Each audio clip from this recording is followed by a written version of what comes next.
Hello everyone, welcome you all to Eternal IAS, and in today's lecture we are going to start the 5 questions which are very much important from the prelims point of view. All of these 5 questions, all of these 5 articles have been taken from the current affairs only. So you all have to cover these articles along with the preparation of your current affairs. Even if you are doing current affairs, just make sure you are learning these articles also. So, what are the 5 articles? First one is about the International Big Cat Alliance, which was in news recently at the G20 program. Then, whistleblower complaints, Pancheshwar project, phytoplanktons, and Kulasekritam. You can read because this word is not being read in the one go. Okay, so these are the 5 articles which were in news recently. Let's see the first article. That is about the International Big Cat Alliance. This International Big Cat Alliance has been started by India in the G20 initiative recently. And why is it in news recently? Because Cabinet approved the establishment of International Big Cat Alliance. Recently, this with the headquarters in India, headquarters will be in India. The place is not decided yet. 150 crores budget has been given for this. And then International Big Cat Alliance, which needs to conserve the 7 big cats. What are the names of 7 big cats?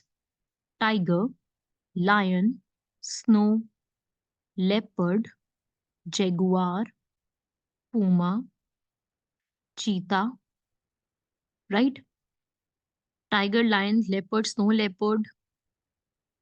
These are the 7 big cats which needs to be conserved here, right? So that's why this topic was in news recently about the Big Cats Alliance. The International Big Cat Alliance, which aimed to conserve this thing. You can read this. What exactly is this alliance? Okay. And this will be in India only, mega global initiative, right?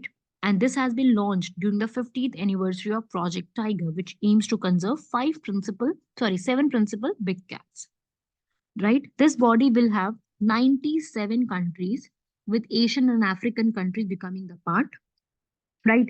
And there will be a list of do's and don'ts that will instruct the nations on how to stop the illegal trading and poaching, right? And India is going to support this. Grant assistance will be given, and there will be a general assembly here which will consist all the member countries, and then secretariat and council will be established, and the general assembly will be there for the 5-year term. So that's how this International Big Cat Alliance is going to work. So first statement is totally correct, right? And all of them have their presence in India, right? You can say like that. And if I talk about second statement is membership is open for big cat range countries only. This is wrong. It's not only, right? It's because India has only 2.4% of the world's land area, but we contribute 8% of our thing to the known global biodiversity. And India is the largest tiger range country in the world. We are having largest Asiatic elephant range country, right? And we are having rhino also. So the tiger reserves also cover 75,000 area. We do not believe in the conflict between ecology and economy.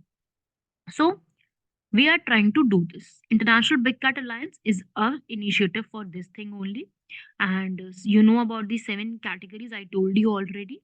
These are the 7 categories which we are going to conserve. So correct answer is 1.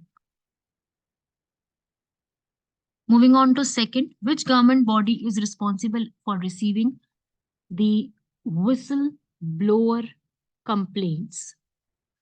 Whistleblower complaints is what exactly is whistleblower?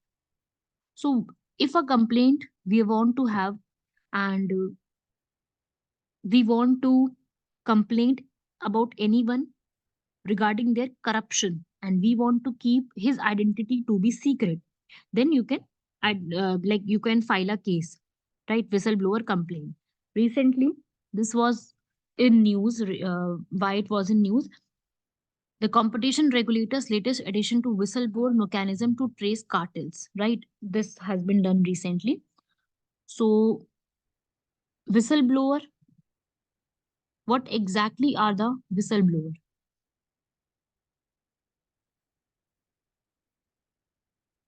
Which government body is responsible for doing that also? So this is going to be important fact. Whistleblowers in India or Whistleblower Protection Act. This is done by the CVC, Central Vigilance Commission. Right? Whistleblowing is an act of disclosing information by an employee or a concerned stakeholder about an illegal or unethical conduct going on within an organization. And the person who is informing, that is known as whistleblower. So it is a person who informs about a person or organization engaging in any kind of illegal activity. Right? So you can file a complaint under CVC, Central Vigilance Commission, about the whistleblowing. So this was the question about the whistleblowers. Moving on about the third question, that is about the Pancheshwar project. What is Pancheshwar project recently in use? This project was concerned with India and Nepal. You can read it here. India Nepal official dialogue silent on landmark Pancheshwar project. Right? So Pancheshwar multi-purpose project has recently been in news. This project is 6,480 megawatt energy. Pancheshwar multi project. It is like a bi-national project between India and Nepal, which aimed at energy production and enhancing the irrigation in the both countries. It has the construction of 315-meter high dam across the river Mahakali, right? So second statement is wrong, not the Sapkosi. It is river Mahakali. Also, it is going to form 80-kilometer long reservoir with a surface area of 116 square kilometers, right? And the project, first statement is right, second statement is wrong. And this project objective include the energy production and irrigation enhancement, right? So both countries can do that. Mahakali River is also known as Sharda River. What? Sharda River, right? And this project already has been signed in 1996, and they said that we are going to develop the Mahakali River, and then we are going to establish a Mahakali River Commission so that all the matters and things can be justified here. So that's how this Pancheshwar project was in news, and you have to understand the difference and you have to learn this project name and the benefits. Okay. Moving on to the fourth question, which is about the phytoplankton spring bloom. Phytoplankton spring bloom was recently in news. Why? You can see here because of the climate change. How climate change is messing up the ocean's biological clock, right? So that's why this is spring bloom. Spring bloom is basically what? It is like a strong increase in the phytoplankton's abundance, which typically occurs in the early spring, right? But has been like impact going on recently. Climatic trends has been changed.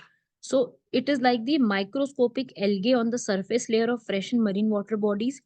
Majorly occurs in the tropics. No, it can occur in the other regions also. Many species biological clocks are linked to this phenomena. Totally correct. And it is question is which is not correct. So second statement is not correct, whereas if all three statements are correct. Climate change is likely to alter the timing of these blooms, which is also correct. Okay. So the correct answer for this question will be B, because it can occur in the other regions also. Last question, let us see now, which is about the Kulasekara Pattinam. Very important. Kulasekara Pattinam is a town. It is a city in Tamil Nadu, right? And this city is focusing upon launching the GSLV sites on a commercial basis. So Kulasekara Pattinam, it is a second spaceport of Indian Space Research Organization, ISRO, right? And this facility has been constructed over 2350 acres of Tamil Nadu region, right? ISRO has selected this space so that they can launch the payloads to the polar orbits, right? And this can be launched directly south over the Indian Ocean without crossing any landmass for the thousands of miles. That's why this place has been selected. So this place is closer to equator than Sriharikota. This is also a correct statement. The Kula Serena seaport, it is very important. It has been constructed over 2350 acres, not that much important, but it is a coastal village in the Tamil Nadu region, right? And main center of ISRO was the Satish Dhawan Space Center in Sriharikota, their primary launch site. But because that location gives them a good launch, right? Because of like the rockets has been launched there, and it ensures the safety through rockets over the ocean. But that launch corridor is insufficient for carrying the smaller rockets, right? Since the island nation of Sri Lanka is directly to the south of Sriharikota. To avoid the risk flying over to another country, payloads for polar orbits are launched towards the east and follow a curved path to the south to avoid Sri Lanka landmass. This maneuver is also known as dogleg maneuver, right? Like dogleg maneuver means altering the trajectory of a satellite launch by a sharp turn so that there can be no collisions or there is no falling of debris in the overpopulated areas, right? So that's why this has been launched here and this place has been chosen, Kula Sekra Pattinam, which is also a seaport there, right? Recently, हमारा जो like our PM has laid the foundation for the virtually laid the foundation for this Kula Sekra Pattinam rocket launch complex, right? And this has been built up at the cost of 1,000 crores, and that's why this was in news and that's why we are discussing this topic. You can write down, you can go through these points, and this is going to be very important from the upcoming examination point of view, right everyone? So write down these facts, write down these points in for the examination, and I hope you all are well aware for these articles. So thank you everyone for listening this. May you complete these points. I will meet you all in the next lecture with another topic.